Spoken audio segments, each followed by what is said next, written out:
নেত্রকোনায় ফসলি জমি রক্ষা, বাঁধ সংস্কারে অনিয়ম অব্যবস্থাপনার অভিযোগে মানববন্ধন।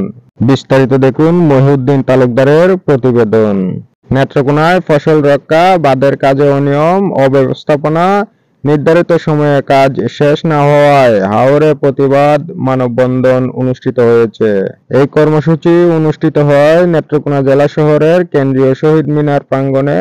হাওর বাঁচাও আন্দোলনের ব্যানারে মানববন্ধনটি অনুষ্ঠিত হয়। রাস্তা হয় তো পানির আসার আগেই সেই বাঁধগুলো ভেঙে যায়। আমরা বারবার উজ্জীবিত হচ্ছি, আলোচনা করছি, ব্যানারে আসছি, কিন্তু প্রশাসন সেই দিকে কোনো দৃষ্টি না দিয়ে তারা এড়িয়ে যাচ্ছে। হাওরের যে বাঁধগুলি নির্মাণ হয় কখনোই এটা টেকসই হয় না, এবং দেখা যাচ্ছে যে প্রতিবারই নির্মাণ হয় এবং যখন বর্ষাকালের আগে এটা নির্মাণ শেষ হয় না।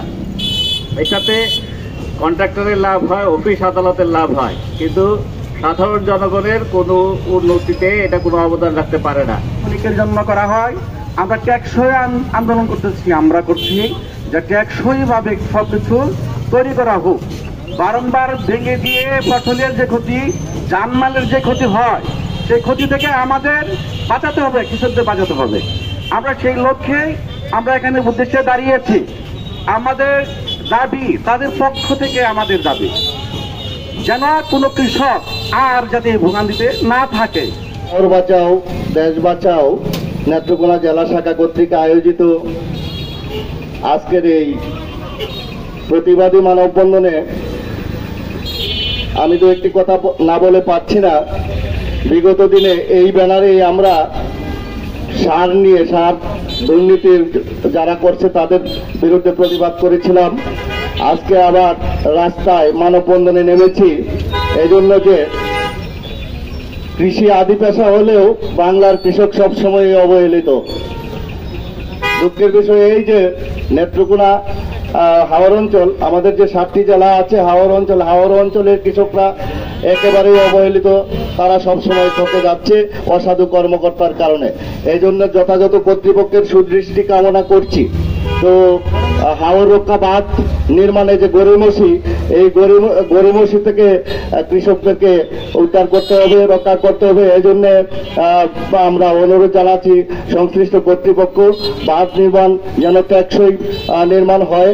আর যদি তা না হয় আমরা ওই হাওর বাঁচাও আন্দোলনের পক্ষ থেকে আমরা আন্দোলন আরো বেগবান করব এবং জোরদার করে তুলব। আমরা অন্তর্বর্তীকালীন সরকারের সুদৃষ্টি কামনা করছি। বাকি অঞ্চলের ফসল বিনষ্ট হওয়ার আশঙ্কা আছে, তাই আমরা মনে করি যারা কর্তৃপক্ষ আছেন, পানি উন্নয়ন বোর্ডের যারা দেখভাল করেন, তারা অতি সত্বর যেভাবে টেন্ডার হয়েছে, যতটুকু মাটি কাটার কথা ছিল সেভাবে হচ্ছে কিনা আপনারা দয়া করে তদন্ত করুন।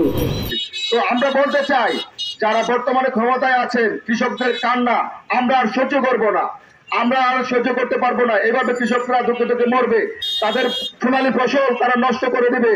এভাবে অকল্পিত বাঁধের জন্য কিছু কিছু ব্রিজ আছে, যে ব্রিজগুলো অকল্পিতভাবে করেছে, সেজন্য নদীর পথে বন্ধ হয়ে যাচ্ছে। তাই আমরা বলতে চাই, একসাথে হাওর বাঁচাও দেশ বাঁচাও, কৃষক বাঁচাও দেশ বাঁচাও। ধন্যবাদ সবাইকে, ভালো থাকুন। হাওর উন্নয়ন প্রকল্পের যে প্রকল্প বাস্তবায়ন কর্মকর্তা কর্মচারীবৃন্দ আছেন, ওনারা যেন অসৎ চিন্তা ভাবনা নিয়ে অর্থের বিনিময়ে, অল্প কিছু কাজের বিনিময়ে যাতে বেড়িবাঁধ না দিতে পারে, সেই জন্য আমি আপনাদের কাছে সবিনয় অনুরোধ জানাচ্ছি যে বাংলাদেশের একটিমাত্র বুড়ো ফসল, সেই বুড়ো ফসল নেত্রকোনা জেলার প্রত্যন্ত হাওর এলাকা, মদন মোহনগঞ্জ, কালিয়াজুড়ি, এখানে সরকারের কোটি কোটি টাকা অপচয় করা হচ্ছে।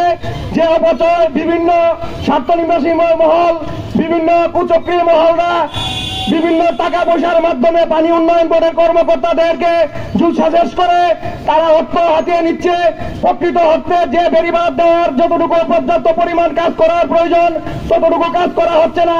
সেই জন্য আমি আজকে হাওর বাঁচাও আন্দোলনের একজন জেলা কমিটির সদস্য হিসেবে আমি মাননীয় জেলা প্রশাসক মহোদয়, এমনকি নেত্রকোনা জেলার পুলিশ সুপার মহোদয়কে আমি সবিনয় অনুরোধ জানাচ্ছি, আপনারা আপনাদের ব্যক্তিগত অফিসিয়াল পেজ থেকে আপনারা প্রকৃত অর্থে কাজগুলো কি সঠিকভাবে হচ্ছে কিনা সেটা তদন্ত করার জন্য আমি সবিনয় অনুরোধ জানাচ্ছি।